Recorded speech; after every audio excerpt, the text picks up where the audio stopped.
issues pending in appeals or local or state boards. Individuals may speak about matters related to their school system. If individuals have specific concerns related to the actions of staff members, such concerns may be communicated to the directors of special education, who will address the concern with the appropriate staff. Or if the concerns about a board is the director of special education, an individual may share that concern with SECAC through written or private verbal communication. So I believe we have two public comments that come through email now. Patty's going to go ahead and read the public comment. Okay. Of course, they're on my computer, so this will be fun. Let's see. Bring up the other one, Patty. All right, the first public comment was sent July 16th, and it says, "Good morning, SECAC. Having watched yesterday's town hall reopening, I have a few thoughts for this special cohort of students and the new formats with education. First bullet is to provide virtual SEIAs at each school to support the student/teacher/parent during virtual classroom education from the pool of qualified substitute teachers, parentheses, college graduates savvy with virtual platforms, experience in the classroom and offline learning.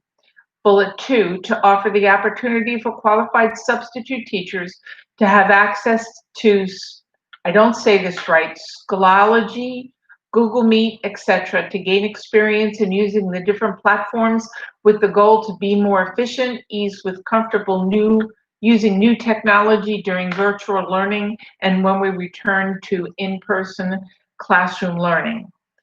Bullet 3 is by offering the opportunity to access online training with Schoology, Google Meets, and Bites of Learning will enhance the quality of supportive education for this very special cohort of students, their families, teachers, and FCPS to start in July. Most definitely, these are the challenging and creative times, yet being proactive with virtual SEIAs will add value to the special education department, adding a progressive extra area of support for this very special student. As a substitute teacher with FCPS for 16 years, having wonderful opportunities as an SEIA, a variety of long-term assignments, including long-term Learning for Life assignments, and currently facilitating virtual community programs with the Alzheimer's Association, I would welcome the opportunity. Thank you for your time for reviewing my thoughts. Sincerely, Linda Jeanette."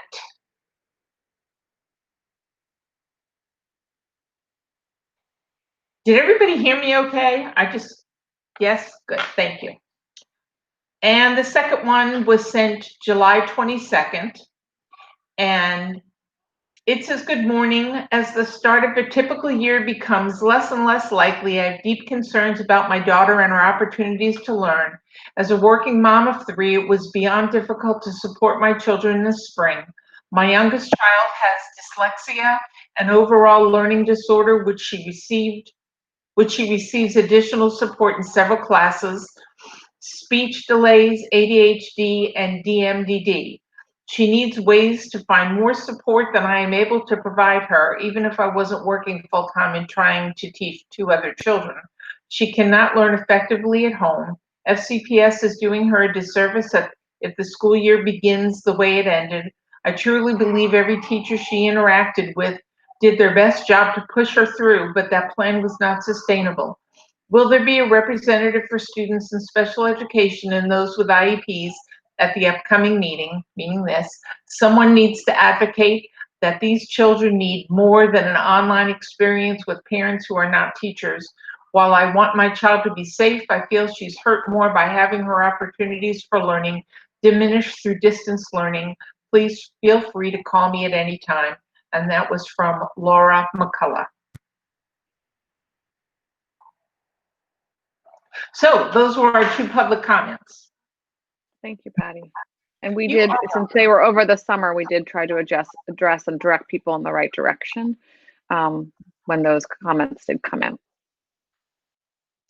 Okay, so the next on our agenda is to welcome the new members of SECAC. This summer, the membership committee met and reviewed several excellent applications and gave us a very difficult time to kind of pinpoint and how we were going to differentiate between who was beyond and who wouldn't. That's how good all the candidates were. So we really appreciate all the applications.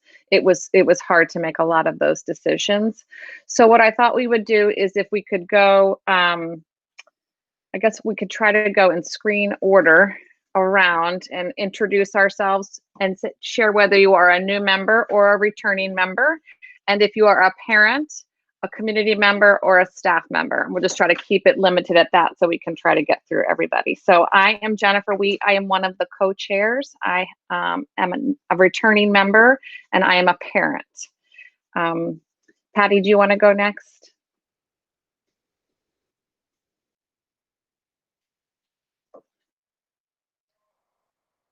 My microphone keeps running away from me. I'm Patty Comins. I am the other co-chair of this wonderful group. I am a retired SCPS special ed teacher, and I am a community representative now. And Kara? Hi, I'm Kara Phillip. I am a FCPS employee. I'm in Partners for Success or Family Support Services, if you haven't heard of me before. And I'm also a parent, and I'm returning. Thank you. And I'll just go my screen order, and I apologize if I mispronounce anybody's name, and I apologize if you hear any dogs in the background because they are very active right now. So Gemma? Hello, I'm a new member and I am a parent. Welcome. Welcome. Kristen Spear? I'm Kristen Spear, and I'm a Frederick County Public Schools employee. I'm a licensed clinical social worker. I work with the CAST program, and a lot of my job has to do with setting up behavioral and mental health services for students. And did I already say I'm returning? I'm returning. Thank you. Thank you. Sean? Hi, my name is Sean Cavaney. I am a parent and I'm a new member. My daughter's been in special education since she got out of infants and toddlers. She's at Rock Creek School, where she has spent most of her time. And that is where my interest lies. It's good to meet you all. Welcome. Is it Elena? Is it and Leah, fam?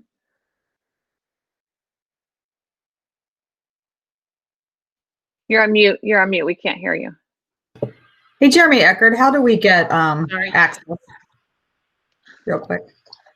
I'm sorry. Are we able to toggle her on and off? Like, if sometimes it's easier if the person leading the meeting can help. Sure, I can try to follow along and unmute people. I can try to do that. For this part. I can try to do that. I've never done that before, so if I can't, that's why. I'll try to though. Sorry, can you start over? Yeah, I'm Laurie Edwards. I have no idea how to change the name. My kids use this computer for school. They know more than me. I am a parent and I'm new. Welcome. Desiree?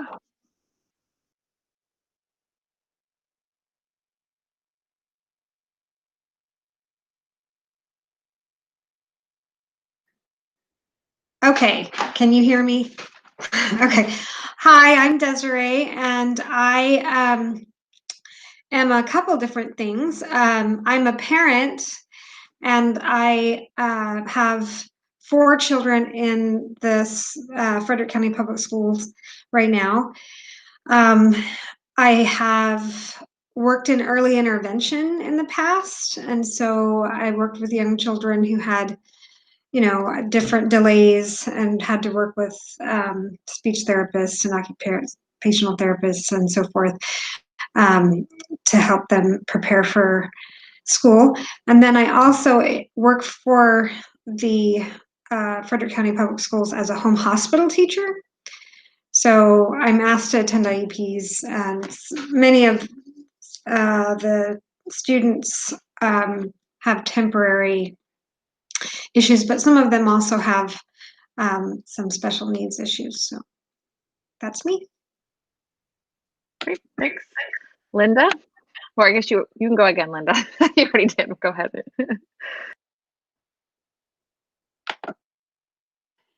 Good evening, everyone. Welcome. I'm excited to be here. I'm Dr. Linda Chambers, Director of Special Education Liaison to the SECAC Committee.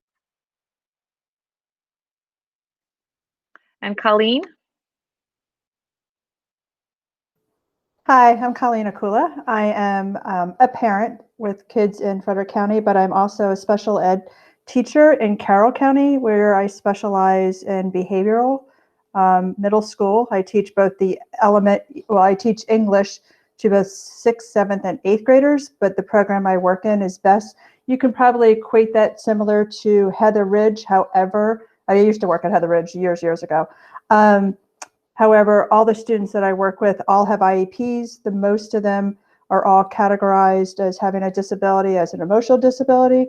And we also have an intensive behavioral unit that we've implemented over the last 2 years there. Thank you. Welcome. Shauna?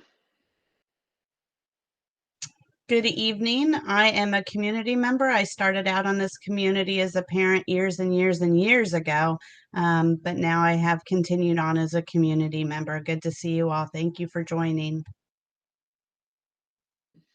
And Carl?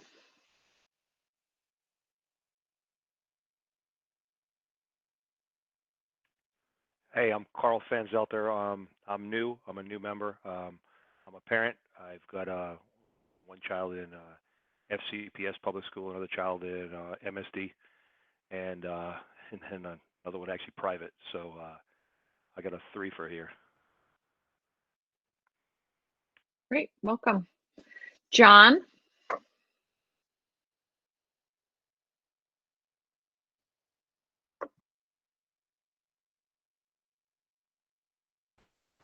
Hi, I'm John Chandler. I don't know if I'm here as a community or as a grandparent. I'm not a parent, but I live next door to my grandchild, so I'm almost a parent. And I'm glad to be here. I hope I'll be useful. Welcome. Ray? Good evening, everyone. My name is Ray Gallagher. I'm the Board of Education representative to SECAC, and it's so lovely to see and hear all the new faces and voices. Thanks. Julie? Hi, I'm Julie Koffold. I'm a new member as well, and I am a school psychologist with FCPS, and I'm also a parent. Welcome. Teresa? Hi, I'm Teresa Proctor. I'm a returning member. This is my 10th year on the committee, and I am a parent of 4, but I am here as an FCPS employee.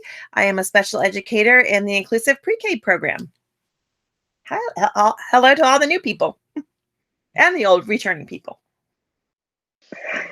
Thank you. Okay, I'm expanding over. Bear with me because I'm going to look over to the side where you're not on my screen and just go down who I haven't hit yet. So Autumn.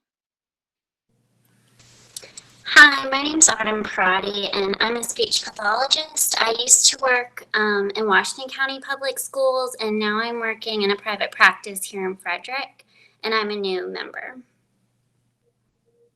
Welcome. Kathy. Hi, everybody. My name is Kathy. I'm a returning parent member. I have 5 children, 3 of whom are still in FCPS, and all 3 of them have either IEPs or 504s. Welcome. Let's see who did that. Is it Icy Graf? Yeah, that's me. I'm a parent. I have 3 kids in FCPS schools, and my name's Icy Graf. Okay, people kind of moved around there. Jeremy. You don't want to try the last name?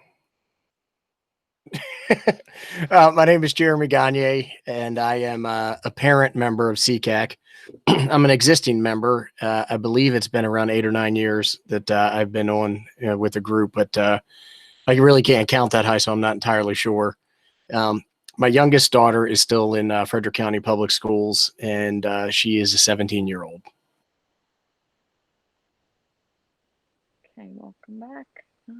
Thank you. Let's see, Linda. Megan. Hi, I'm Meg Knapp. I'm technically a returning member as a parent, but due to some unfortunate circumstances, I missed basically half of the meetings. So I'm excited to be back and actually get to experience a full year, fingers crossed. Okay, good to have you back. I think I skipped over Kelly. Sorry about that. Hi, I'm Kelly Hazel. I am a parent. I'm a former employee of FCPS. I have a background in behavior analysis, and my son is visually impaired, so I get to work a lot with the TBIs and that group. So I'm excited to be here. Thank you. Welcome. I have Elle Hurd. Was it Jennifer? It's Jennifer. I have the same problem where my kids take over my name. So, hi everybody, this is Jennifer Hurd. I'm a returning member. I have 2 children that are supposed to be in Frederick County Public Schools. I have a one child that is at Linganore High School this year, freshman, and he has an IEP. And then I have another child that actually goes to non-public school up at Kennedy Krieger Institute in Fairmont. Welcome all the new members. We're happy to have you. Okay, thank you. And Renee? Hi, I'm new. I'm Renee Starnes. I'm the education director at the RISE program, which is a non-public Shepherd Pratt school, but we have a contract with Frederick County, and we're located inside of Hillcrest, and I'm really excited to be here. Okay, welcome. I think that's everybody. Please jump in. I'll wait a minute. If I did not call out anybody, please, I apologize. Just hop in right now. This is Eric Jorgensen, a returning parent. Thank you. Sorry about that, Eric. Okay, so welcome everybody. We'll move on. I hope everybody got the agenda. I believe Kara sent that out to everybody, so we'll just follow right along on the agenda. And next are director's comments. Sorry, Linda, before we do that, we have to make a motion to affirm the new members. Okay, and the bylaws, it does not have us affirming the new members, but I will certainly do that. Okay, sorry, we've always done it, so. Yeah, okay. Do I have a motion to affirm the new members? I would love to bring forth a motion to affirm the new members. And do I have a second? Who was that? Kathy. Kathy was second. So we'll just do a raise of hands if we could. If you, and again, you're for your returning member and you approve to affirm the new members, please raise your hand.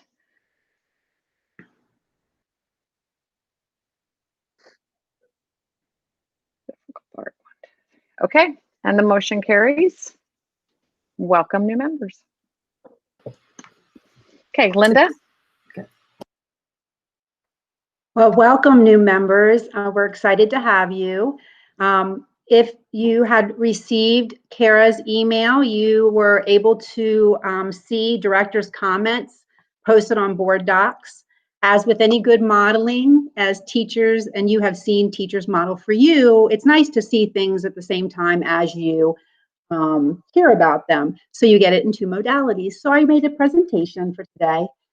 First and foremost, if you read the mission of SECAC on top of the agenda, it talks about working closely together with the Board of Education and the Office of Special Education. This board advises to do what's in the best interest of students with disabilities. And if you haven't noticed, across the Twitter feeds and on our news feeds, etc., we are better together, especially now. So Our students, families, and community members deserve the best from us. And so the Board of Education, Ray as a liaison, myself as the director liaison, we're here to work collectively with SECAC to continue to promote the best interest of our students with disabilities, their families, and our community members.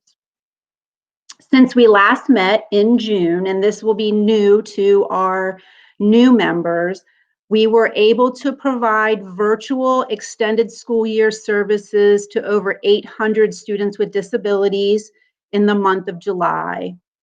We were able to initiate a satellite location to administer delayed assessments to students. Because of the school closure, we had quite a few delayed assessments. We continue to have some delayed assessments, but between the satellite location located at the Child Find office on Madison Street and the home schools of students, we have been able to, starting in August, whittle away at some of those delayed assessments, and we will continue moving forward. Additionally, as students were engaging in new learning environments synchronously and virtually, and some students invited back to in-person learning, that typical opportunity to transition from 5th to 6th grade into a new building, or 8 to 9 to a new building, or pre-K to kindergarten into a new building. Transition tours are offered by case managers virtually and in person, so they have begun. For the start of the school year, we've started a enhanced virtual synchronous learning opportunity for our students, as the board has guided us to start in a full virtual model. And we've been able to secure personal protective equipment for in-person learning. That includes face coverings that are clear in nature so that students with disabilities can see the mouths of staff members, face shields for a doubly protective opportunity, as well as mobile plexiglass dividers, as well as some dividers that come on wheels to help us support our littlest learners as well as our students at Rock Creek. As of August 31st, we started in Frederick County with 4,847 students with IEPs, 2,392 students with 504s. I'm sure everyone has paid close attention to the different board meetings, and you'll note that we currently are in stage 1 of virtual learning model, with stage 2 as a possible conversation at tomorrow night's board meeting starting at 3 p.m.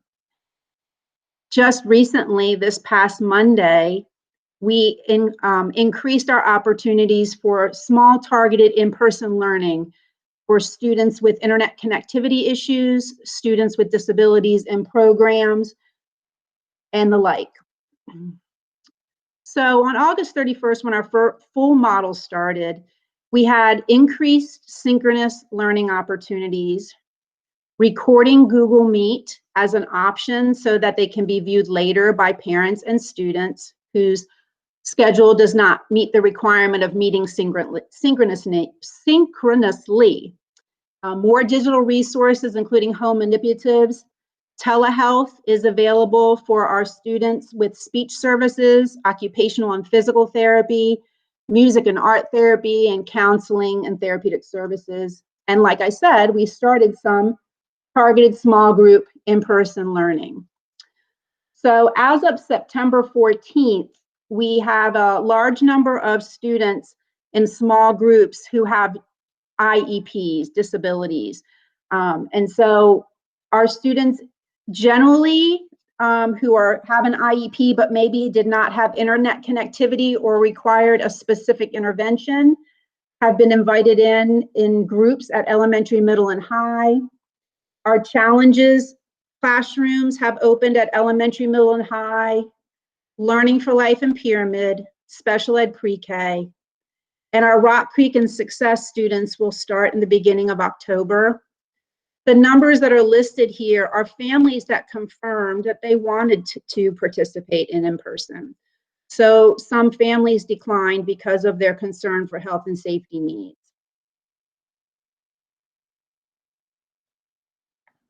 Our IEP meetings have continued virtually to maintain an opportunity for convenience as well as social distancing to maintain safety and health considerations. In some small circumstances where in-person must happen with health and safety protocols in place, we are doing that. For example, for families who are deaf and hard of hearing, sometimes multiple interpreters cannot be seen well on a Google meeting.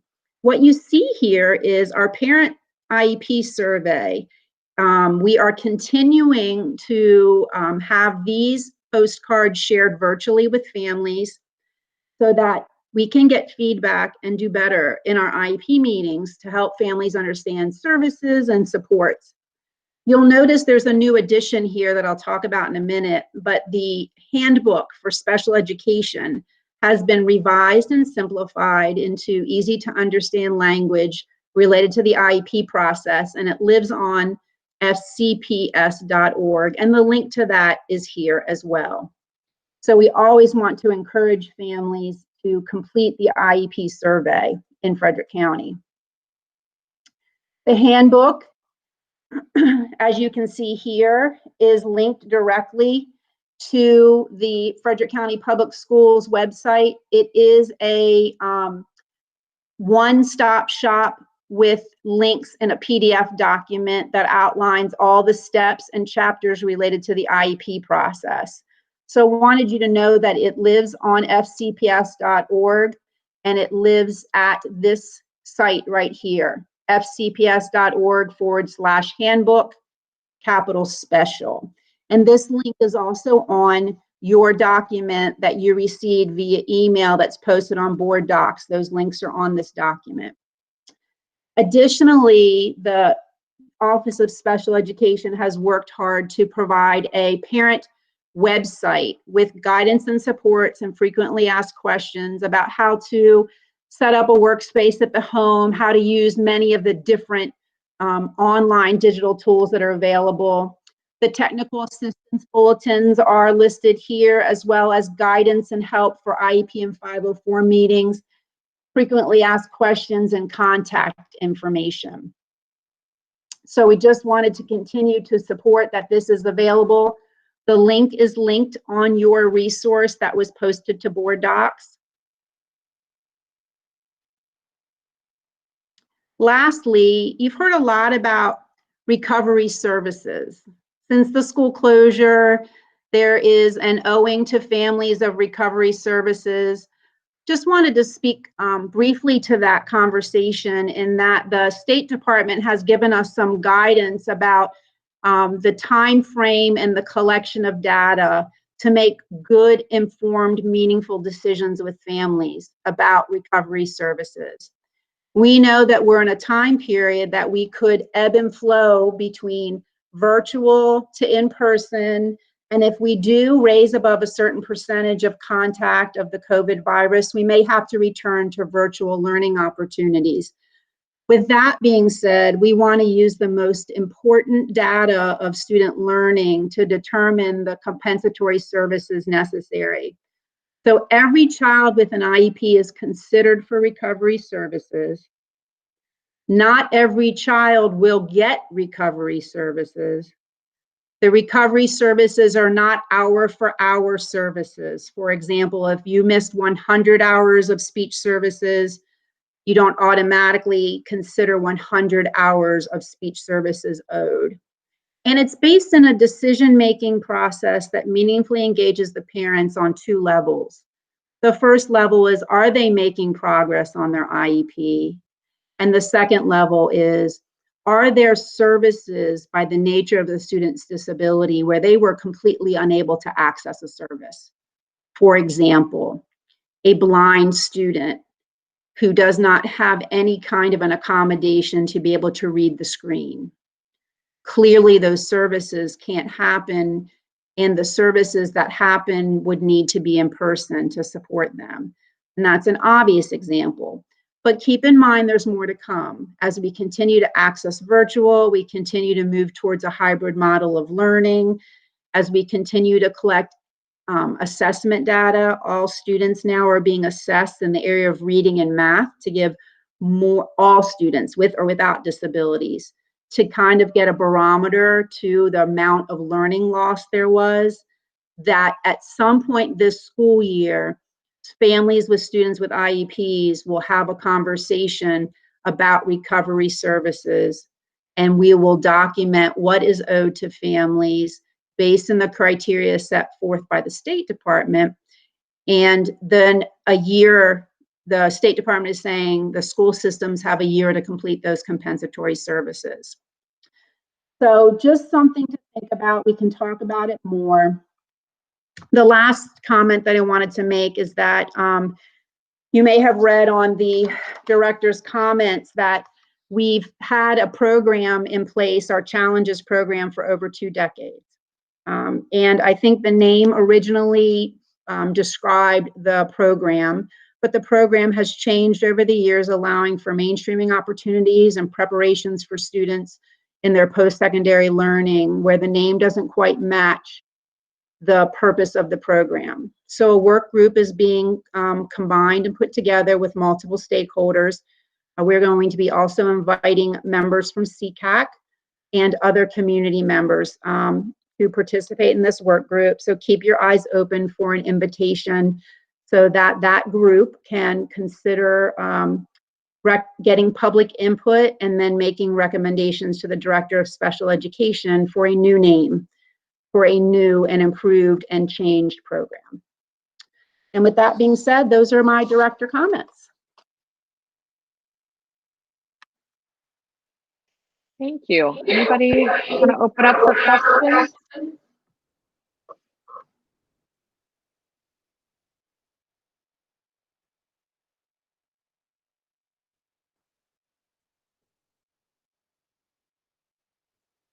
Any questions for Linda? Just a clarifying question, Linda.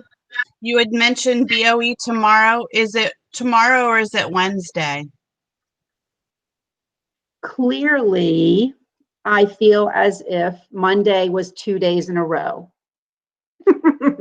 So the meeting is Wednesday at 3 o'clock, and one of the topics is the discussion of the hybrid model and the next steps in the phases of reopening. My sincerest apologies. I didn't know if they had changed it up or not. I do have a question. I don't know if you can answer or not. It's not specific to your presentation, but have they made a decision on whom is going to be your partner in crime? And or are they going to announce soon for Michelle Concepcion's position? There'll be an announcement at Wednesday's board meeting. Awesome, thank you. And just and maybe, I'm sorry if I jump ahead because Ray may be addressing this, but the discussion you mentioned was going to be about the discussion of a hybrid. Do we have to submit, does Frederick County have to submit a updated kind of report or where we're going to go with that at the end of this marking period? Is that what's coming? And maybe we can just move into Ray's comments if that's more appropriate for you. I know that we've submitted our plan to the State Department, but I think it would be a good opportunity for Ray to pick up with that question and move forward. Thank you, everyone. Thank you, Linda. I appreciate all of those updates for sure. So yes, Wednesday's meeting will include a more robust discussion of the hybrid plan. There are some documents that have been posted on board docs that have some of the updated recommendations for moving, for what the board will consider when thinking about moving from our current virtual with small group instruction into a wider expanded in-person instruction. So that will occur on Wednesday. And then, yes, we do need to submit updated plans to MSDE, to the State Department of Education for their review as part of their next steps as well. And so you'll see in some of the board docs, and if you tune in to the discussion on Wednesday, there are a number of metrics that are being laid out for us to consider, both on the health side, the health metrics to be present in Frederick County for us to be able to expand. And that will be part of the discussion that the board will be having on Wednesday. And so I'm not quite sure what that discussion will entail at this point. But once we sort of make some decisions and recommendations on those metrics moving forward, we will submit those to MSD for their approval and review as well. And I'm not sure that any decision will necessarily be made on Wednesday, but we need to revisit the hybrid model and sort of look at some additional steps. There's some additional stages that have been placed on the recommendations from moving to from virtual to hybrid. So those are all included and will be part of the discussion. And then an additional thing that's sort of on the horizon will also be discussed and presented at Wednesday's meeting, but is a much longer discussion than Wednesday's meeting, is starting the development of the next year's budget cycle. And so I know that feels like we've just started this year and just started this year's budget, but it's really an ongoing process. And so we'll see and review the timeline, the expected timeline for the FCPS budget development for next year. And I know we'll be having a discussion a little bit later in our agenda about SECAC coming to present to the board. And then also hopefully we'll be able to have some discussion within SECAC around budget and priorities, which is something we talked about in maybe the spring meeting. And so hopefully the timing of that presentation and that discussion can better align with the budget process within FCPS, so we can get some of your thoughts and feedback as well before that budget is finalized. So those are the two things that I wanted to highlight and what's on the horizon for the board in the next couple of meetings. And also, happy to answer any questions, although I don't have a lot of answers about what's going to happen with the hybrid, but do know that we'll have a good discussion, I think, at Wednesday's meeting. I do appreciate all you guys. You do not have an easy job right now, obviously, because there's so many things to decide and work out and making decisions for situations that have never happened. So we appreciate you being part of our committee and thinking about us when you go to the Board of Ed meetings as well. Yeah. Does anybody have? Can I just reiterate too how important the feedback is from parents, and especially from you all as we're thinking about these next steps. We are in uncharted territory, but also want to make sure that we are meeting the needs of students and families and realize how difficult the current situation is. So please don't be afraid to offer your feedback. It's definitely welcome and would be very open to hearing from you. So along those lines, does anybody have questions for Ray?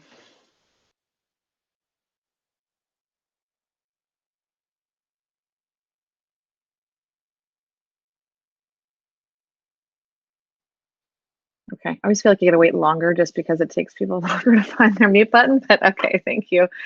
And if I may, I apologize, Linda. I just wanted to ask one question. I was thinking about your presentation, and some families decided they were not comfortable coming in when you did the small groups. Do you then move on to like the next, is there like a list? And if someone says, I'm not comfortable, thank you for the offer, is there like somebody else that fills that spot, or does it stay? Those are the only options right now for students to come into the building.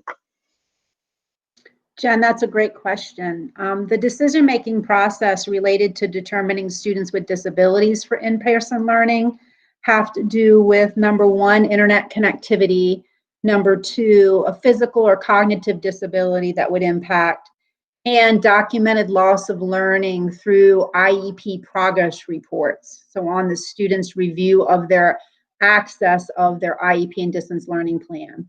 So the third or fourth factor that impacts this is availability of resources and staff.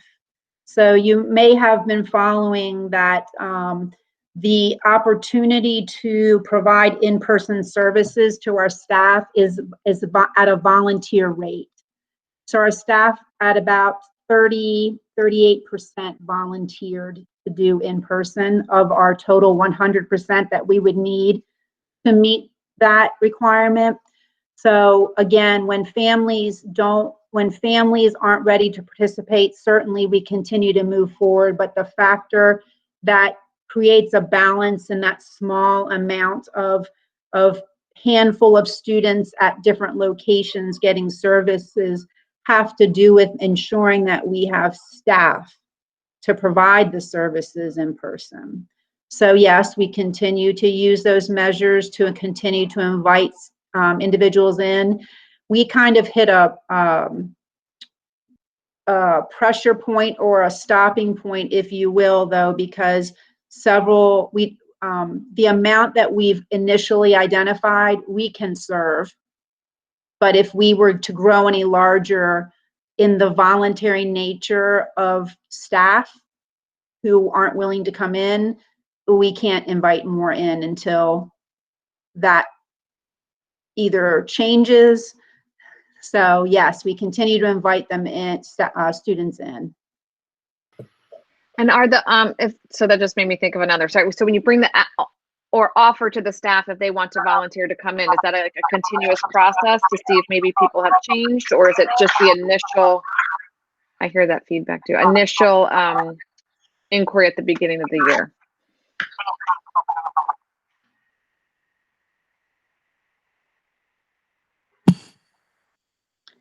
So with negotiated agreements, we were allowed to ask once. And some staff said they were willing if we could answer some questions for them. So the school system worked with those staff to answer questions to see if that changed the opinion. But by our negotiated groups, we were only able to ask them once. Great, thank you. Sorry, I went off a little bit. Backtrack there. Can I ask a question? Actually, it's really a statement for Ray that maybe you can carry back to the board. As a community member, I'm confused and baffled by the language of volunteer. If they're staff and they're paid and they have benefits, they're paid employees. So if you have children that need services, I'm confused by the volunteer language.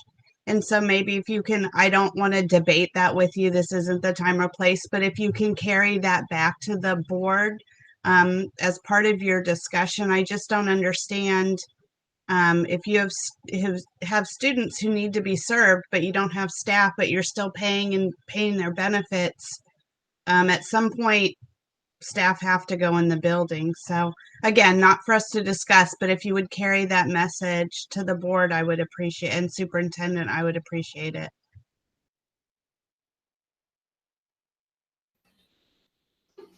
So I have a statement, question, thought. You mentioned, that getting the feedback from us and from the parents on what we do moving forward is really important. The surveys that are going out, sorry, they suck. They are not at all catered in any way to the special needs community. So a lot of the things I have to answer, I don't know, not sure. And then there's this teeny tiny box with a limited amount of characters for me to respond to.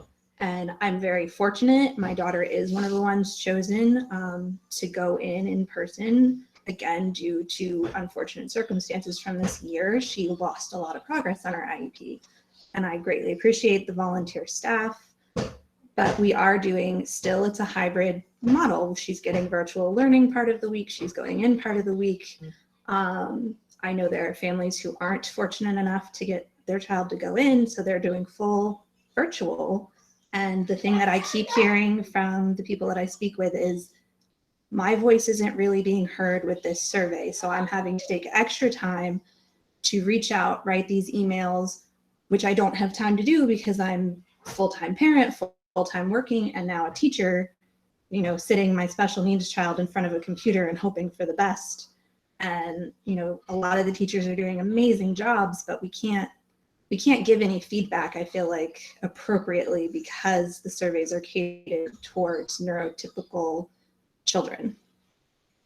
So I just wonder if we're trying to get this feedback to help us move forward, how we can realign them so that our voices as parents are heard.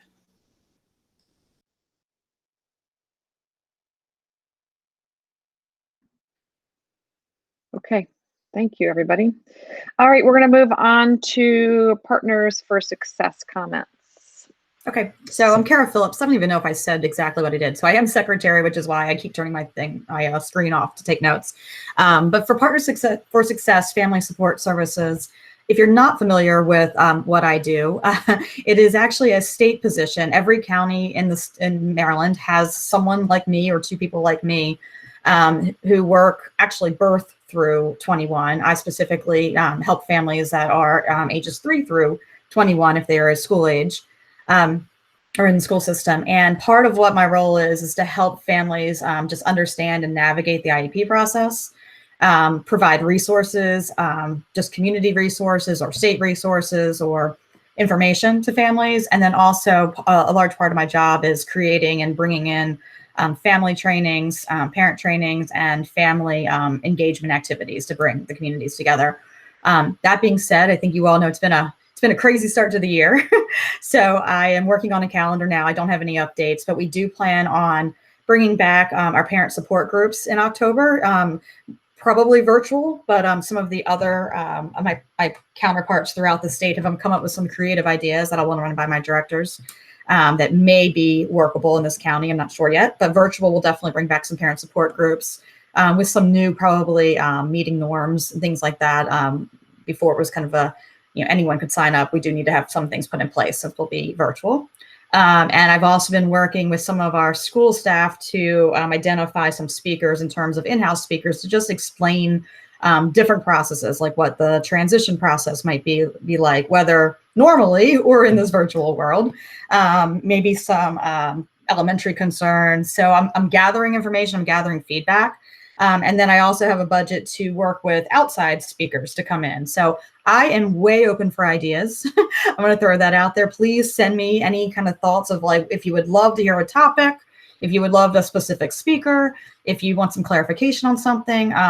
This whole virtual thing is coming new for me too, and figuring out how we want to do this. So I've got a lot of ideas, but I would love to hear from you guys too, as what you would like to see from a training perspective. And hopefully we'll get to a point where I can actually gather some families back together too, because what I always say is when we're in school, we really want to be included, and we always do. But sometimes we as special needs parents don't want to have our guard up all the time and would like to go to the movies with just us. So those are the kind of things we've done in the past that we plan to do in the future as soon as we are allowed to by our county health department and the school. So I'm kind of just still waiting on when I can start launching some of those family engagement opportunities. So I'll keep you all posted, but please send me ideas, speakers, topics, events, anything you want. Let me know. Kara, if I could throw out a suggestion to you, Sure. the parents that I am talking to, they're struggling with how to provide the supplementary aids and accommodations. Okay.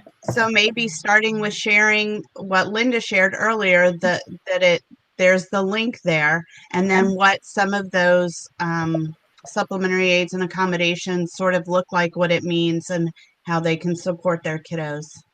Yes, we'll definitely get that out there. And I would love to, I'll talk with Linda offline, but I've reached out also to the supervisors of both elementary ed and secondary to see if they can point me in the right directions of some of their coordinators or even teachers that just have a lot of good best practices, to have them come on with me and really kind of let them lead some of this so that we can all see like real life examples.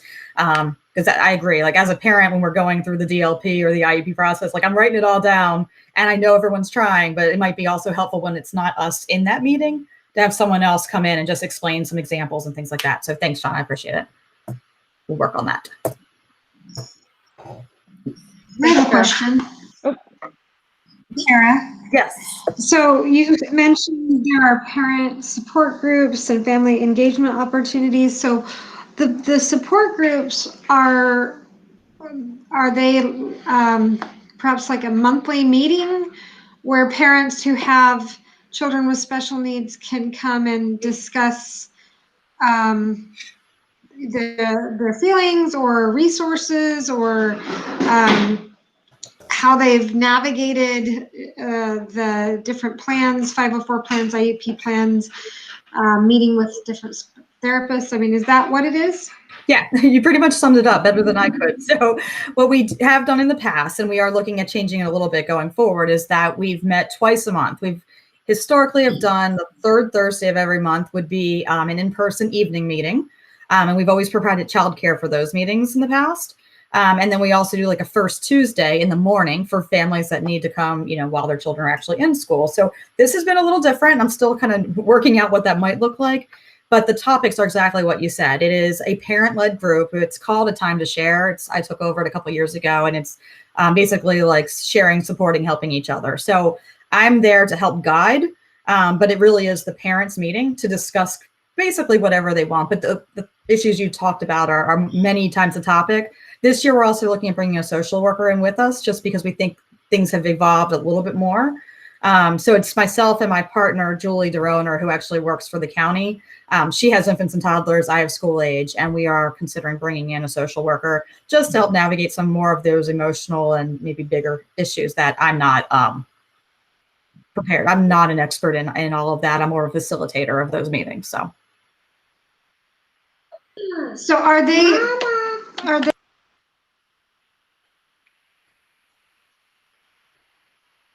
It's okay. Sorry, I didn't want you to hear my child in the background. So I'm just, how do the parents know that it exists? Okay, good question. So what I'll do is I do have a Facebook page, and actually in Linda's document, it has my Facebook page and my email address and all of that. When I start these meetings, I will have it sent out to my initial communication. Once I have this mapped out, we'll go to actually all FCPS families with the caveat that going forward to receive my information, they need to opt in to receiving special education news. And then going forward, I'll send everything out in FCPS through Find Out First. I also post it on Facebook pages. And then when we're in school, I tend to, I try to get flyers out to the schools as much as possible as well, and sharing with you guys as much as I can. So some of it's word of mouth, some of it's Facebook. Find Out First is probably the biggest reach. Does it ever come in a yellow paper with like classes for ADD and things like that? I haven't sent that out lately, but yes, it definitely used to. There also has been, we didn't do it this year because of COVID, but we typically also send out like a summer program list of different camps or programs that exist. My goal is to get that newsletter out there. We're going more digital this year. We haven't budgeted actually for mailing. And typically I would send 2 major newsletters out a year through the schools. But I need to kind of look at my budget and look at what we really want to do this year and kind of determine how else to get that. We'll also post it on the website that Linda was talking about too, so that there'll be a link to any of that information. So is the school age program for elementary age only, or does it go all the way up to high school? It goes all the way to 21. So the success program down to the pre-K classes. So any family that has a child getting any kind of special education services, honestly, anyone in the county can attend. So a lot of times we have grandparents that come, we have neighbors that show up. It just kind of depends on the topic and the interest.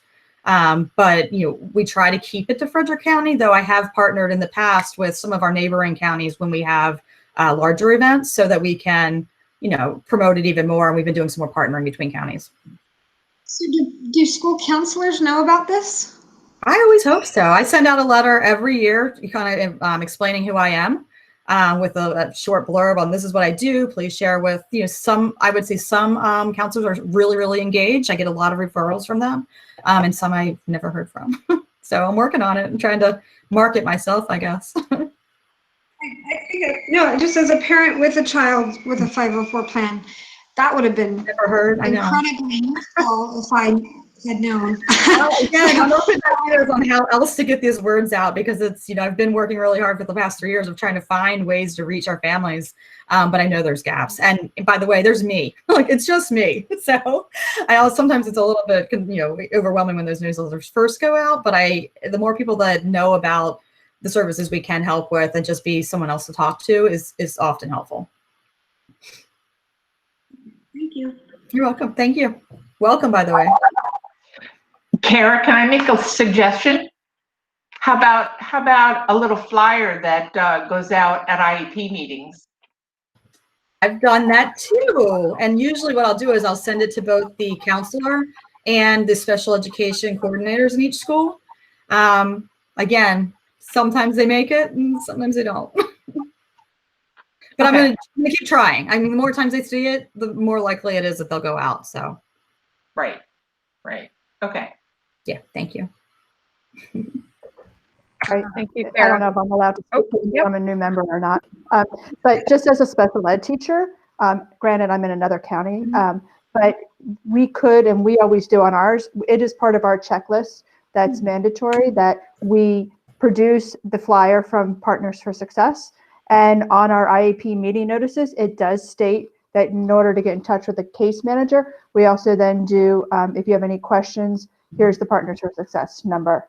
But we always do that, and we do make sure it is part of the checklist that we have that's almost every IEP student will have. So just a little FYI.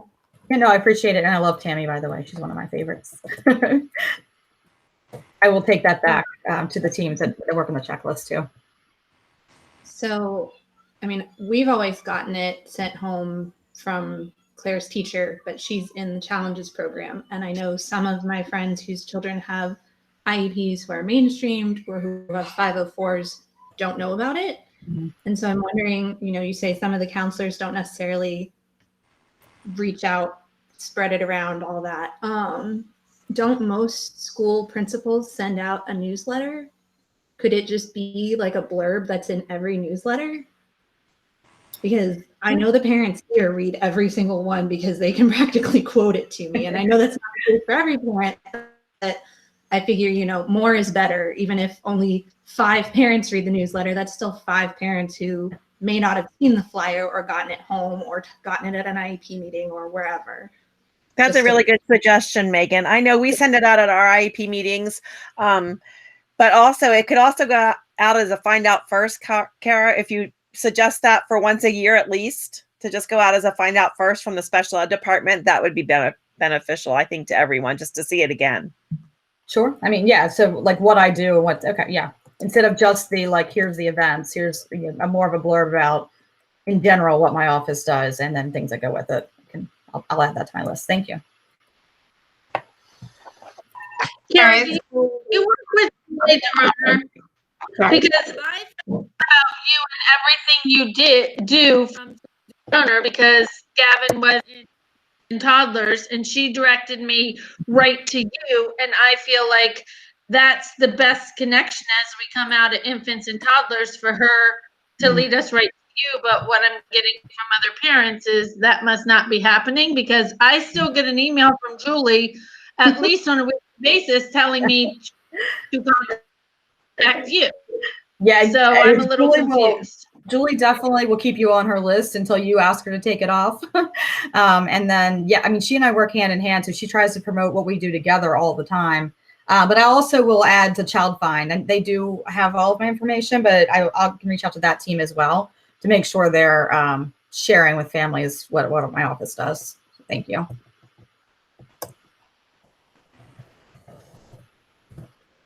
Okay. Thank you, guys. I think that, all right. Yeah, I think that was everything. So I just want to, before we move on, just so everybody knows the agendas are long. We have action items. We don't get through all of our action items. They move on to the next agenda. So we try to get through at least what we always would typically get through, and then we'll move on. If we don't get to an action item, it goes on to the next month's agenda. We're going to move into the subcommittees, which Patty is going to talk about. Before we do that, I just wanted to let everybody know, as far as bylaws are concerned, we ask everybody to be part of a committee. That's the way we get things done. So we're trying to talk about the committees that we have and the committees that we're going to propose to bring on. And we also need to assign a head of the committee tonight, also for each of these. So that has to be established in September. The chairpersons have to come up with a timeline. They have to come up with a plan, a meeting schedule. They submit a mission. So those are all parts of the duties of the chairperson of the subcommittee, but we ask for everybody to be a part of a subcommittee, because that's the only way, like I said, we get things done. If we don't have everybody participating, then it makes it more difficult to achieve our mission. So Patty's gonna go ahead and start talking about subcommittees. Yeah, and real quick, if I can interrupt, I do have a Google form ready to go out to all of you. I want Patty to kind of explain it and go through it and make sure that we have decided which committees are going to exist. And then included in that form, I did put a line item to say, would you be willing to be a committee head? So I don't know if you want Jennifer to have someone commit today without fully having, or I can gather all that information within the next couple of days and identify the different groups and then shoot that out to everybody and say, okay, you all work amongst yourself, pick ahead. I don't know. The bylaws just say by our October meeting, everything has to be in That's what I'm place. So it's thinking. not like So it has to be tonight. It's easier if we have a volunteer tonight, but if not, we can do it through the Google Forms for sure. Okay, sounds good. Okay, and you said that you have the form in Google Docs for us to use, Yes. Kara? Yeah, Okay. so I have it based, I've sent it to you and to Jennifer, Patty, so you can review it. But then, right, but as soon as it's in draft form, because I wanted to wait until tonight when we determined if these are the ones we want or if there's something different we want to add in. So it's on standby, ready to hit send as soon as we say so. Okay. And by the way, I don't know if anybody's been looking at the messages that have been on the side, but Kara did come up with a really good message that she sent to everybody. Instead of trying to find that microphone down on the bottom, if you press Control-D, you can turn on and turn off your microphone without waiting for that one little screen to show up. Anyway, moving on. We have several committees that have been in place for a long time. They are namely the membership committee, and those are the people who next spring will be reviewing all the applications for people who want to join the committee. And so that's the membership committee.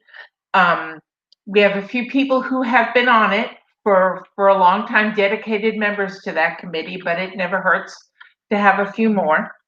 The second committee is the communication / publicity committee.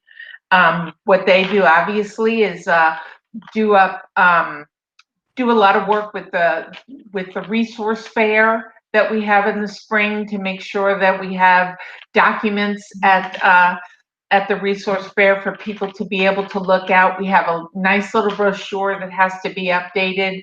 Over the summer, we created a document that that's going to be sent to schools to be sent out with IEP meetings, at IEP meetings like other counties do. And we also now have business cards, which we've never had before. That was all done last year, but that's kind of stuff that the communication / publicity committee does. Then we have Best Buddies, and Best Buddies works with, somebody else help me out what Best Buddies does. Where's the Best Buddies person? Kara, you're a Best Buddies person. Well, we were trying to make sure if we could institute chapters at different schools. So we were supporting that and paying for the fee to get a chapter. And where do we have chapters now? We currently have it at Urbana High, and we were working on Frederick Middle kind of when COVID hit. So we last year did pay for Urbana High's dues, and we would hope to expand to more schools this year. And Best Buddies is doing a lot of virtual buddy type things. So I can continue to meet, or whoever joins the team can continue to meet with different leadership within all of the schools. And it's not just for high school, it's just a membership fee for high schools, because they have the ability to then send their president to a yearly like leadership training. So thank you.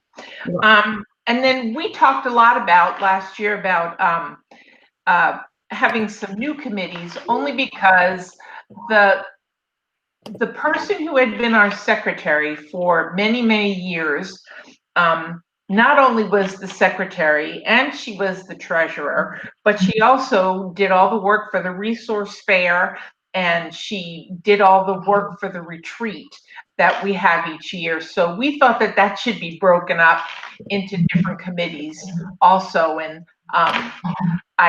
it's just proposed to do that. It doesn't say in the bylaws what committees you have to have and what you don't have. It just says you have committees and they meet monthly, and all the things that Jen said. So I'd like to propose that we add on a resource fair committee, and then a SECAC retreat committee, and then a budget committee. Anybody have any comments, questions? I actually if I could we back up to the Best Buddies? Because I didn't hear what that program is about. So. Okay.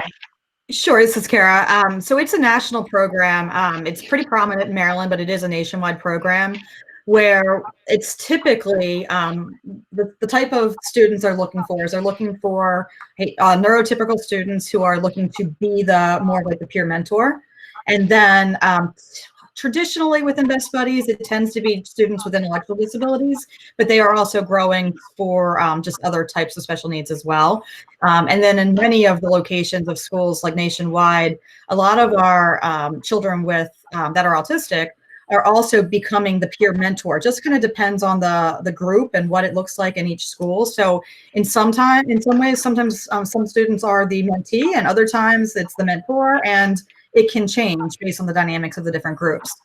When we do have chapters like that within the school systems, Best Buddies, the nonprofit itself, actually provides training and support very closely for like the first 6 months of launch to make sure that the counselor or they have to have an adult supervisor for each of these things.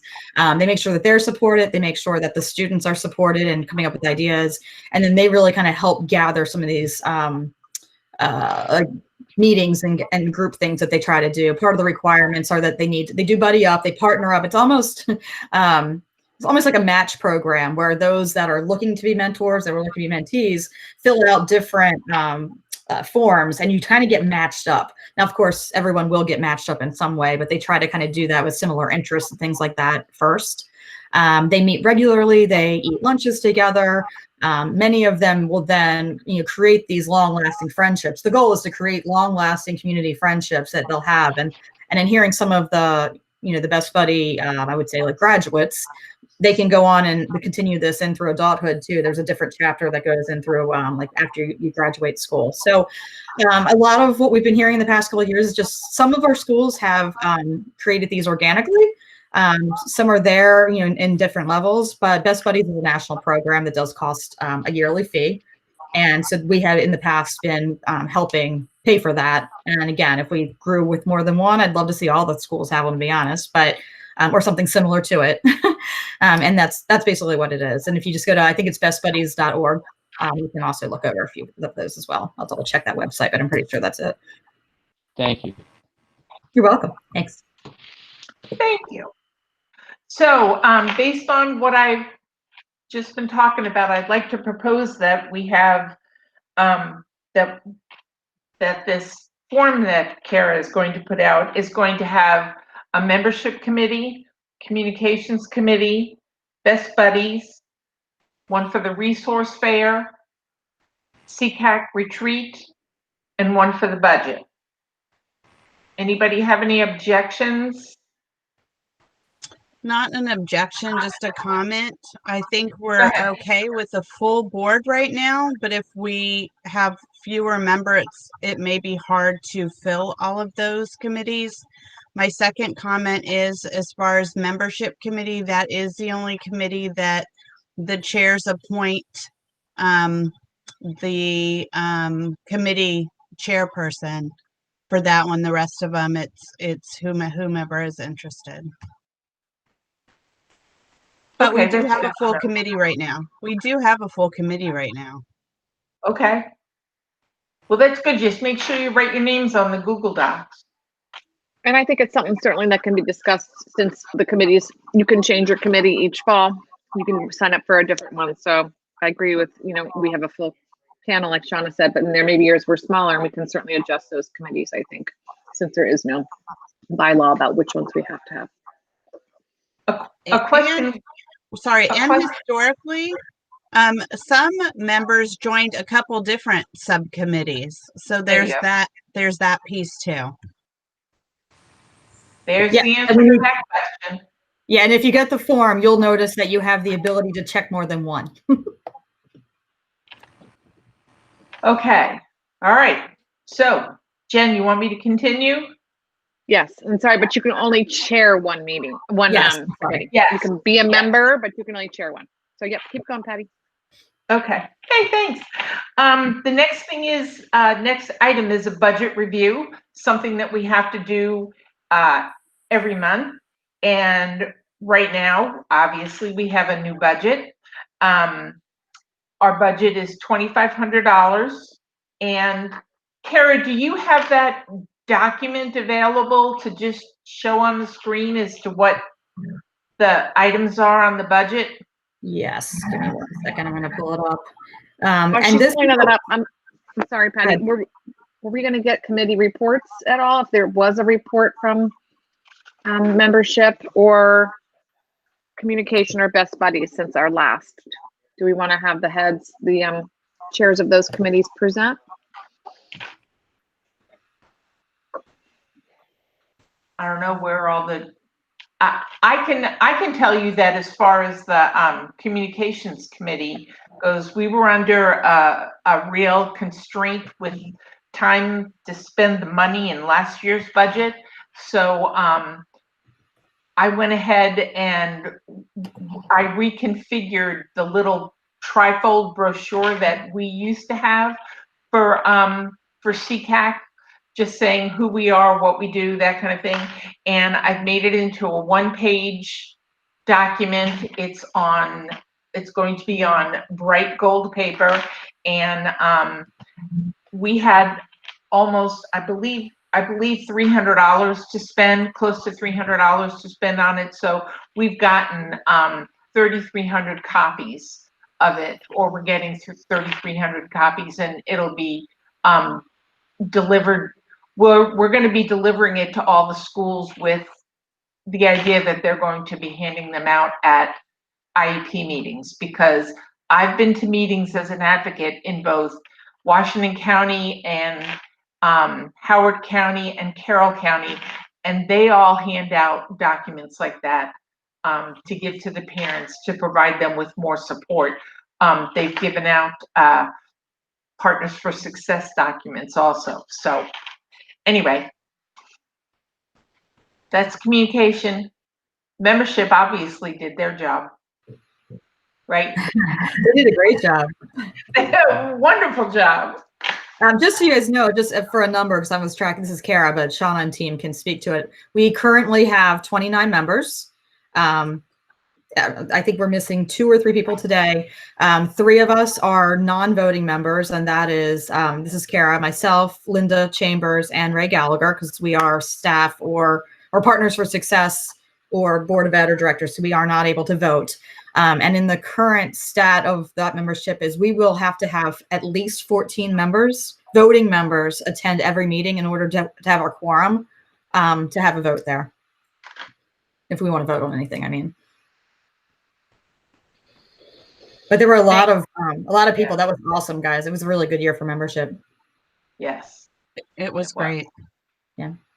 And this is Kara. I was on Best Buddies, so I gave my update. Oh, there you go. Okay. All right, on to budget. This is really tiny. Can anybody? I know. I was gonna say, can you see that? I can't see what I. Hold on. Let me see what I can do here. Let me see if I can blow it up a little bit. Yeah. Sorry. Oops. Any better? No, that's not better. Yeah, it is. Okay, a little bit. So for our budget, and this can be changed, but the budget we're part of a grant. And so we are granted through, we're actually lumped in with a larger grant that the state provides. Our piece is $2,500 of it. And at the end of last year, the secretary and chairs had to kind of put this together, make sure and lay it out. So as it currently stands, we've budgeted $460 for custodian salaries, and that's typically what it costs to cover a resource fair. Again, we're going to have to see how that goes with, if we have that this year. The $40 fixed charges are usually, basically it's just a nominal amount, but it's to cover, I want to say it's not taxes, but it's something payroll related that has to be paid out. So but it's listed as another line item. That's why it looks so weird. This piece I wasn't as familiar with, but last year I know that the Gallaudet, a group reached out to us to ask if we would fund an academic bowl for some Gallaudet students to go to Gallaudet for. It was kind of like a It's Academic type of thing, but for the deaf community. And so this remained on our line items as a line item. And then different, it says disability awareness text. We've budgeted $200. That's for different materials, whether it's books or whatever that we can send out to schools. Allocated $350 for the Best Buddies chapter, $150 for advertising posters for the fair, $400 for just generic SECAC advertising materials, and $500 for a speaker or 2 speakers, however we want to allocate that. So this is what has been submitted for the grant. If we as a team or the committees want to look at this differently, then we have to do an amendment to the grant. And we try to only do this once, twice at the most a year, because the more times you change it, it's just the MSD does not like to see numerous changes. So we need to kind of come together, decide if this is what we're going to do going forward, and try to only change it once. So Kara, we already submitted this one. I thought this was just pulled from last year and then adjusted to what we typically did. We already submitted this one? This is the one that was submitted for the 2020-2021 school year. This is fiscal year 21. Okay, because like, and just up for discussion, the Gallaudet Bowl may not be something we want to fund every year.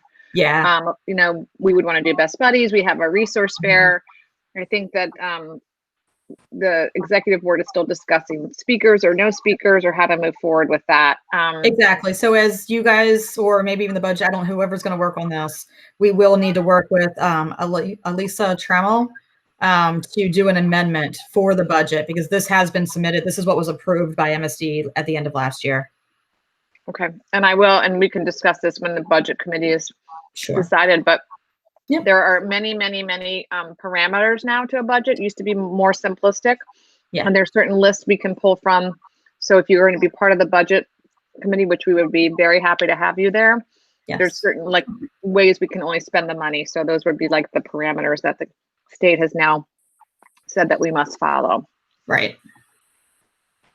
Just an FYI, the Gallaudet, I believe, and please, whoever was there last year, correct me if I'm wrong, but I'm pretty certain that that was a group from Urbana, and it was that particular team, those particular students. So I don't know if they're going back again.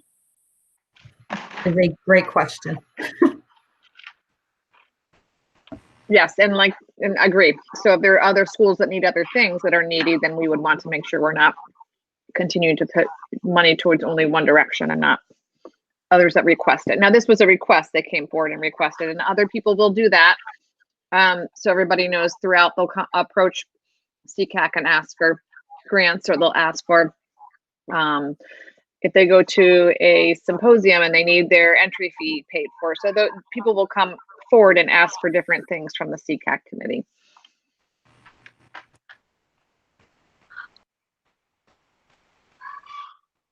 Okay.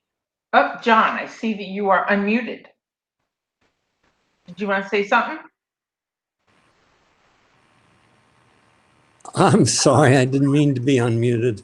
That's okay, but I know I had a it. question a long time ago and I didn't get a chance to ask it, so I'll take off here.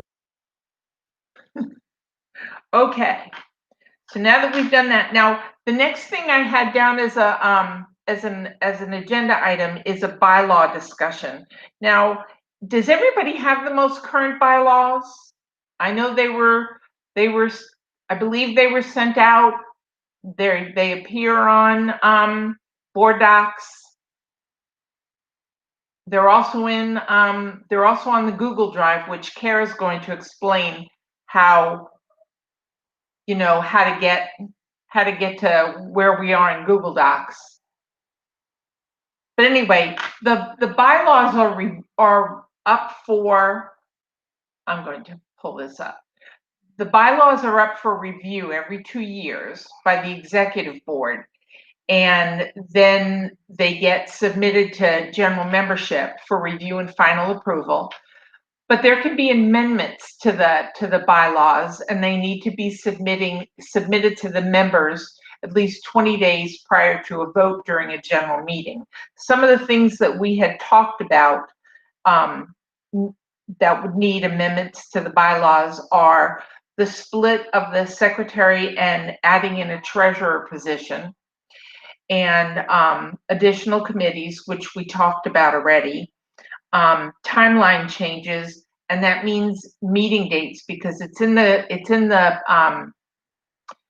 is in the bylaws that the meetings are on the fourth Monday of every month. But as you can see in our next little section, we have different dates for our meetings just because of the calendar. And one of the most important things that we need to do is put in some protocol for public comment. It's just that the whole idea of public comment at SECAC meetings has really changed, especially over the past year, even though we only had half of the year, the other half was in COVID. But anyway, that's what the bylaws discussion is there. So everybody knows those were voted on. Any amendments we made were voted on last fall, so they will not be a vote this year. These are things we need to discuss to add, but we would not vote on any amendments until next fall. But we keep them on as an item in case things come up and we need to add them on.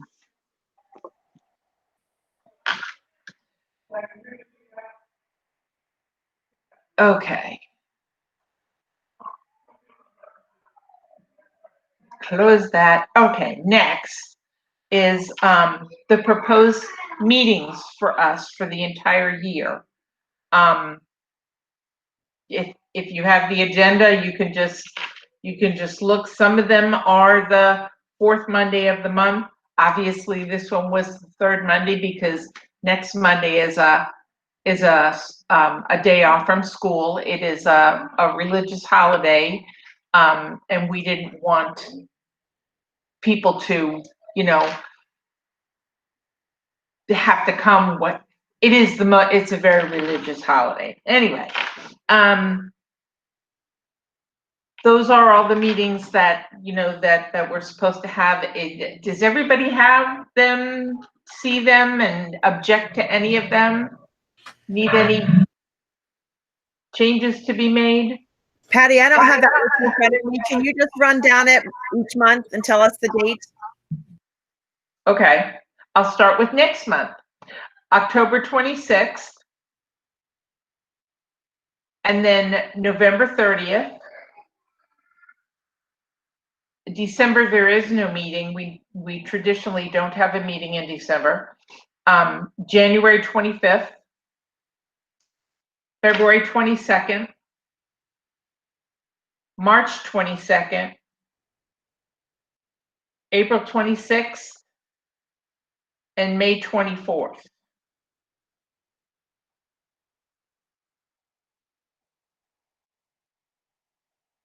Okay? Patty, did we have dates for the retreat? I thought we had those proposed. I don't think so. Okay. This is Kara. I had thrown a couple out there at one point, but I thought that might be something we want to discuss. I know in the past they've always been in the spring. Yeah. We didn't know if we wanted to determine, and I think one of the other agenda items is when we're going to be presenting to the board. So do you want to bring that up now? Also, for the resource fair, are you still aiming for March for that? Good question. I always say yes, and this is Kara because I typically have to help lead it. I would propose whatever that closest to St. Patrick's Day is, because that's just been what we've been doing for the last couple of years. So it would either be the 13th or the 20th. March 13th or 20th would be my suggestion, based on if the location is available and where we're going to hold it and those types of things. Right. So I'll add that in as a proposal, maybe. We can check those dates. Okay. And as far as the retreat goes, we did talk about changing it, not having it in May, because that's really too late for us to have it. So maybe the retreat committee will be able to come back with a better date. I really don't have one, Jen. I didn't have one written down. Okay, and maybe we can explain what the retreat is and the purpose of the retreat. Well, go ahead. So I think typically the retreat, they talk about, again, bylaw changes, if there are suggestions for bylaw changes. They talk about commendations and recommendations that we would bring to the board based off of a committee, how we decide what we feel. The county has done these things really well. Thank you very much. These are the areas that we would like to see changed or improved or are brought to the attention of the Board of Education. So traditionally when the, I'm sorry, I realized traditionally when the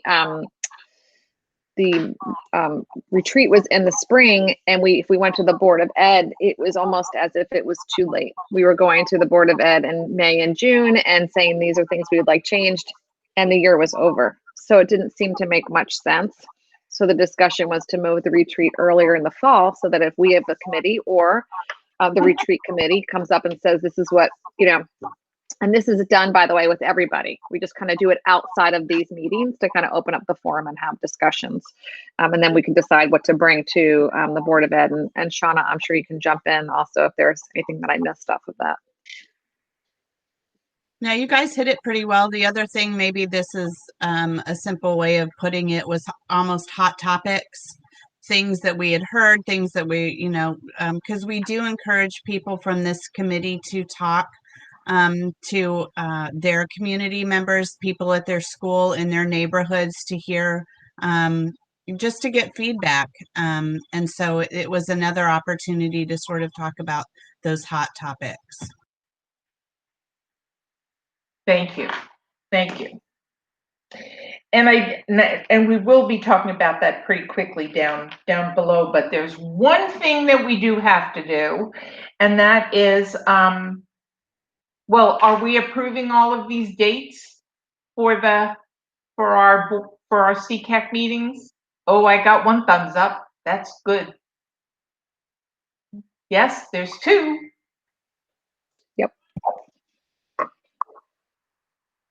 mean, you can always just think of it as the last Monday of the month unless there's a holiday. That's the only change. Yeah, and the two dates that it's not the last Monday, it's I wrote down why we had to change it to the one before.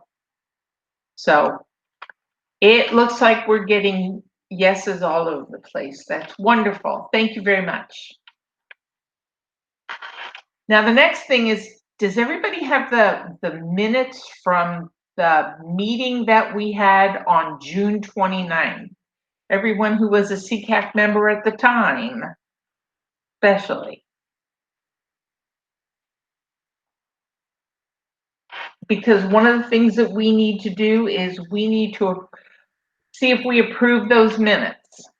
I sent that out. I wrote it out around Tuesday. Also should be in your calendar invites.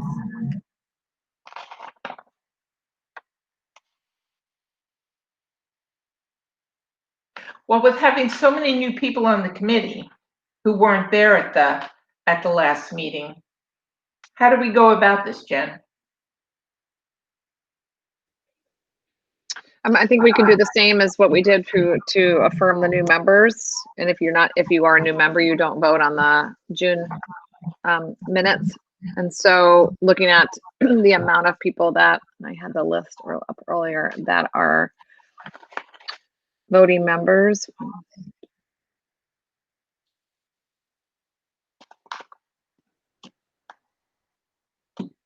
So there are 14 returning members. So if you have 7 or 8, excuse me, as an approval, the minutes would pass. Okay. So we need a motion to accept the minutes from the June meeting. I'll make a motion to approve. Oh, I see Eric did. Eric did. And I'll second that. Okay, awesome. And okay, so then, do we just want to use the chat feature? Well, no, I was going to ask, do you want to use the chat feature and have everybody write yes if they approve the minutes?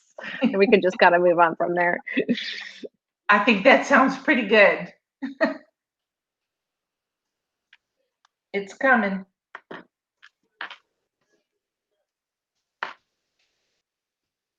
while you guys are looking for all your yeses, one thing I wanted to suggest is throughout the notes, there's a number of items that it says it would be talked about at a future SECAC meeting or presented. If we could go back through those notes and see if, we can get that information for future meetings.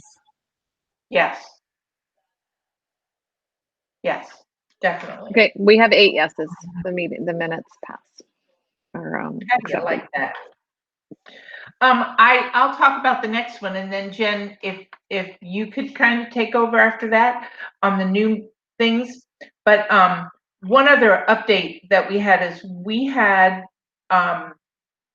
because of having all of these public comments, we talked about creating a document that would be used in response to the public comments, meaning what we would do is we would give the person who spoke, once we get back to being face-to-face, but give the person who spoke a document that just thanked them for coming and speaking and giving them information about who they can talk to get more information. I don't know if all of you know, but we have an ombuds in Frederick County who does a lot of work with families to help them through issues that they're having with their schools. So that's one. What I want to do is get a bunch of business cards and just hand them out. But I think if we do this document, that it would be better and provide information for Partners for Success and also for the special ed department in Frederick County for them to be able to get more information. Hopefully they'll be getting some. It's not our job at the meetings when somebody comes and provides public comment for us to have a discussion with them on that. But we take the discussion that the person gave, and then we bring that. Well, the board is a member of the Board of Ed sitting there, and so is the special ed department. So, we have input that way, but we also want to be able for them to have a way to follow up. So that's being worked on right now. So that was it for me.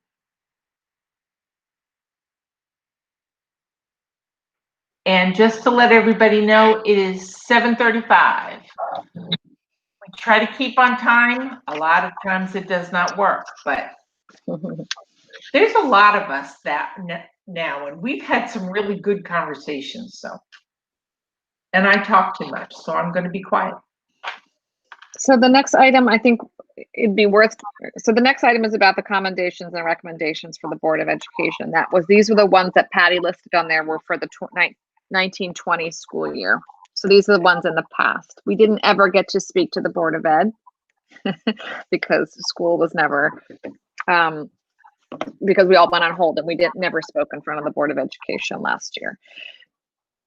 The presentation is tentatively scheduled for the November Board of Ed meeting, right, Ray? I think that was something that Linda had requested. Yeah, so I actually requested that SECAC have an opportunity to present to the board sometime in the fall.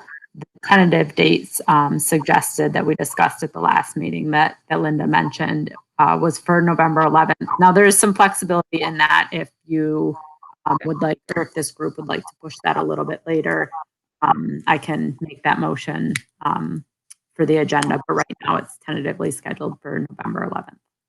Okay, thank you. And I think actually a lot of these carry over actually from the year before, since we did not get to speak the 2020. I think a lot of them carry over from the 18-19 year. So what I think, if I'm going to take a little bit of a bypass or a turn off here and talk about if we're going to have a retreat, and we're talking about having a retreat in October to be prepared for a November meeting, I think time would be well spent if we started to discuss retreat dates and times that we could do in October. So, in keeping with, if you wanted to keep with the Monday night and please someone tell me from the past. Well, I guess I should ask, traditionally, when has the retreat been? Has it been on a weekday, a weekend? We have done both. We've done it at people's homes. We've done it at one of the libraries. It isn't sort of a regular way we've done it. Okay. Yeah, and another suggestion is A Mother's Rest has free space that she's willing to let us use. I just need to do some dates. What is it? And if you guys are not familiar with The Mother's Rest, it's in New Market. It is a nonprofit that provides respite for families with children with special needs or caregivers of other disabilities. So at the very least, it would be a good opportunity for everyone to see it. And then it's no cost. I mean, that's just one suggestion. She's usually pretty open and flexible on dates. So if you guys want to pick some, I'm glad to reach out to her to see if we can use that one evening as well. Fabulous. Okay, so if we look at our next SECAC meeting is October 26th. I would like to keep in line with the news as preferences during the week, but I'm certainly open to suggestions, which would be looking at the 5th, the 12th, 19th for just having a retreat on a Monday night to keep in time. But I'm opening this up for discussion if we can throw out some days and times. And I'm sorry, can I ask one more question, Shauna or Patty? How long was the retreat typically, or Kara? How much time should we allot? A couple hours. Couple hours. So another like a 6 to an 8. And we always had food, by the way. Of course, wouldn't be a meeting without food. All right, so I'm gonna throw it out there. This is Colleen. I vote for the 19th. So I'm gonna throw it out there. I was gonna go with the 12th or the 19th. So open. Anybody else have conflicts? Is the 12th a holiday? Do the kids get off for Columbus Day? No. Okay. Poor kids. I do not have it as a holiday, a day off either in mine.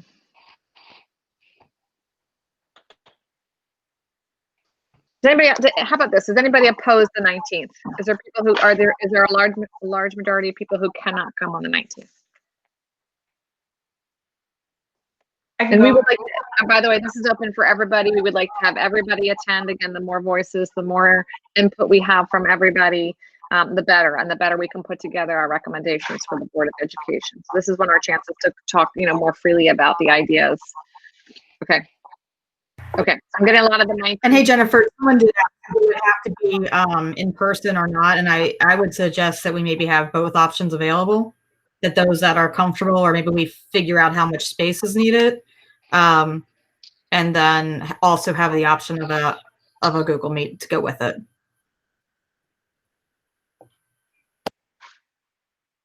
Yes, and I'm just thinking about maybe Google Meet may be able to get everybody there versus an in-person.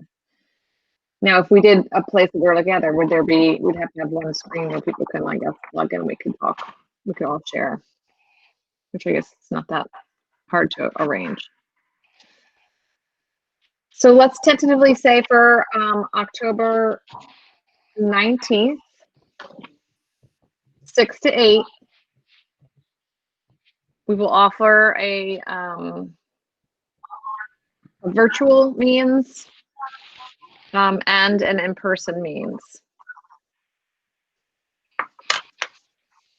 Is that okay? And of course, we'll follow this up with an email and a more secure place for where we will meet. Okay, like that. It's fantastic. That was wonderful. So we're gonna move on to the next. We're gonna leave those commendations, recommendations, and move on to special services and student support status, the town hall presentation. Patty, is that something that you were gonna present on, or do we have somebody else? No, actually, I was just going to ask Linda Chambers to just give a little information on that, because that happened a couple of couple of months ago. I really wish I had been there. Hey, everybody. So the town hall occurred and shared the progress of the plans for in-person learning and prior to the virtual determination for the start of the school year. I think it was held on July 15th, maybe. Yes. I apologize. It's amazing that I remember that. And I'm getting tons of feedback. So if you are not muted, do you mind muting?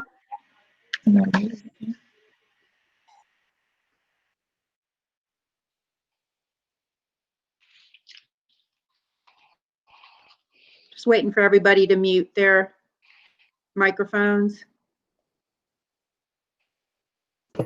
You sound better. Thanks. So to recap, a lot of the things that were discussed then was prior to having a lot of the information that we currently have. So I'm not sure if backtracking helps, and just in the meaningful way of 4 work groups combined their work: logistics, employee relations, special services, and communication. I think some members of this SECAC committee were part of the public relations group with parental input.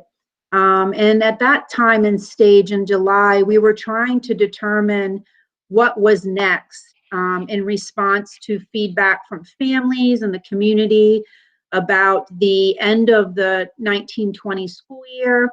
And in doing so, we recognize that the continuity of learning and the asynchronous virtual model was not the best model for student learning, and that we were also determining plans for reopening to maintain health and safety protocols, getting guidance from national and local health scientists and departments about the appropriate social distancing and PPE measures that we would initiate.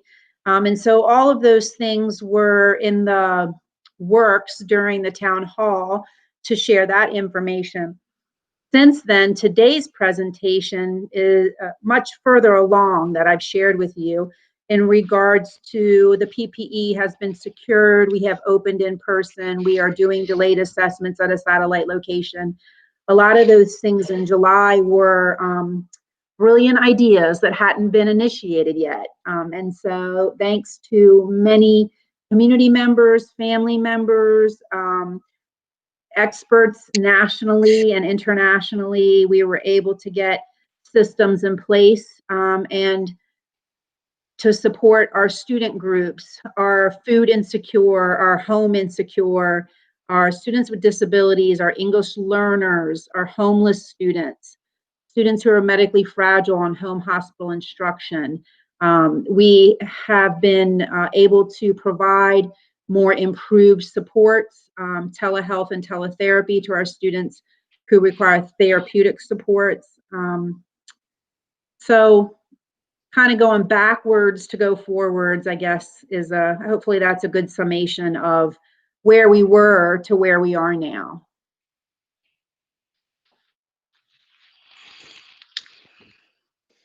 And as I was a member of the parent group. I represented SECAC at the parent group meeting. That was a great group of parents that came together to discuss the items that had come up. I think they were discussions, I think, Ray, from the Board of Education that they wanted their feedback. And so they came to us as a committee, and it was very enlightening to listen because I always spoke from the special ed standpoint. I mean, that was what I was there for. That's where my son has an IEP. So, but to listen to, as Linda was saying, there were English language learners, there were low socioeconomic representation, there was FCC and how they connect and then get the kids, transitioned out of school. So it was good to get perspective, and I thought our group was very open and honest, and I felt like when we brought those issues or our responses to our committee head and he brought them back to the Board of Education, I do feel for the most part that they did really listen to some of the suggestions we had as a committee. I'm sure there was probably reasons why they didn't agree with all of our suggestions, and there was always, and not to get into any kind of more debate over in-person, virtual, hybrid type programming. We spent a lot of time talking about hybrids, and that ended not being one of the choices that was chosen, obviously. But so I did feel like as a committee, and the different voices that were represented, that the board was very good at listening to our suggestions. And thank you for adding that, Jen. That's a very awesome perspective.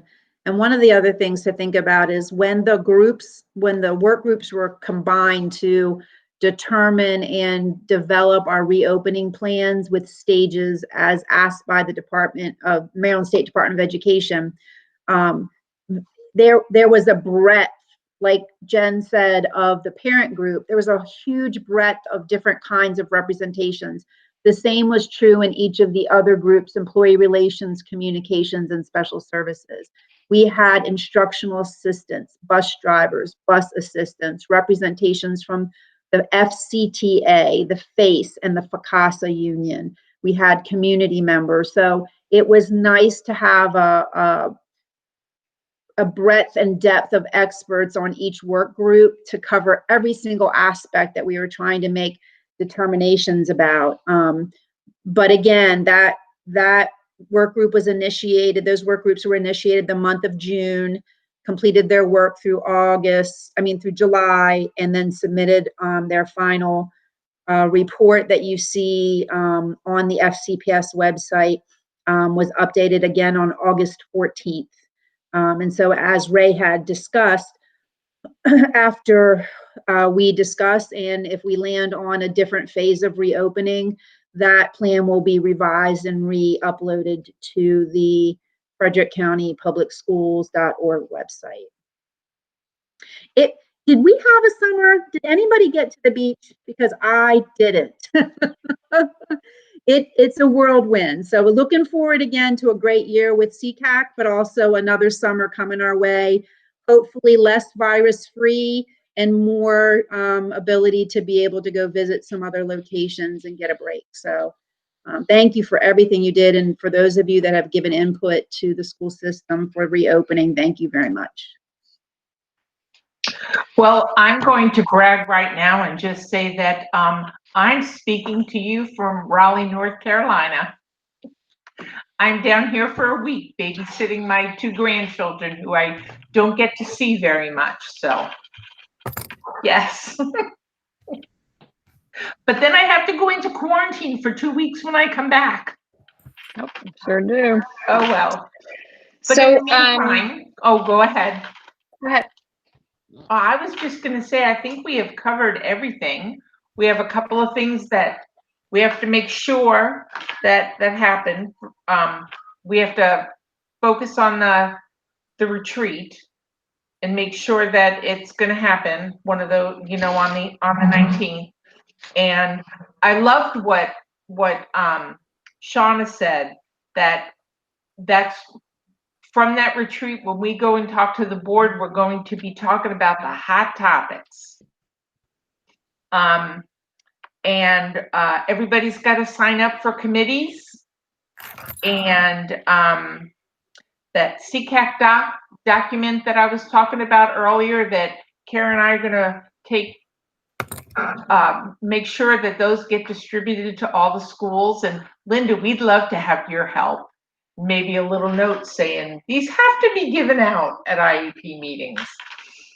But anyway, that's something else. But because we have all of that, all those items ready, then I think that can I propose that I can propose that we finish the meeting?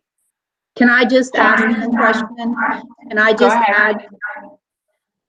In terms of the things that we've talked about wanting to provide, it very likely will be that our virtual IEP meetings and 504 meetings will continue virtually to lessen the amount of staff and families that are actually in buildings, and we can maintain safe and healthy protocols. With that being said, you'll notice in my presentation, the postcard has become virtual with links. And so case managers are sending virtual information 5 days in advance of meetings, including the postcard or after the meeting is over. So anything that you want to be handed out, you're going to want to organize it in a way that it can be attached to an email and be virtual in nature. So I'm happy if you would provide either that or a QR code that takes you to a flyer or information for Partners for Success or for SECAC, and we'd be happy to have our school program assistants and case managers share them, but we need to do them virtually. I like to just piggyback on Linda. That's exactly what we do.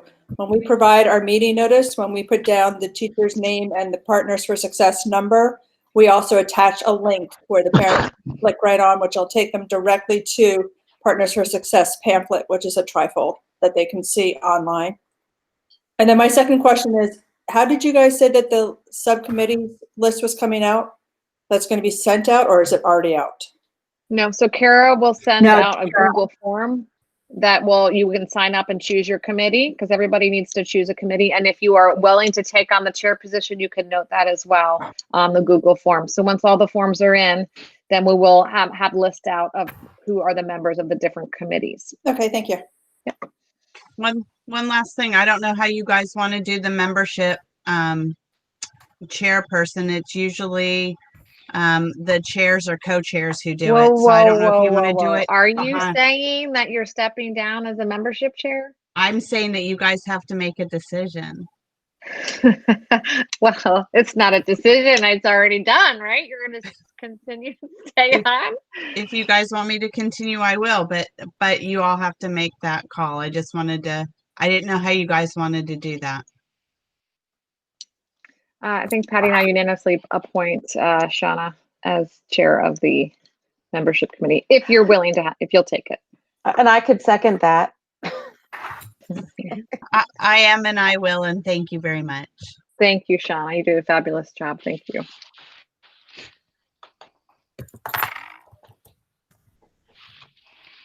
So if there's nothing else for the good of the order, I think we can have a motion to adjourn before 8 o'clock. I'll make that motion. I'll second. All right. I'm sure we have you can pop your answer over in the chat box. Otherwise, we'll see you guys on the 19th. More Good information night. will come out about that. Okay. Thank you guys, everybody, for joining. Thank you so much. Good night. Good night.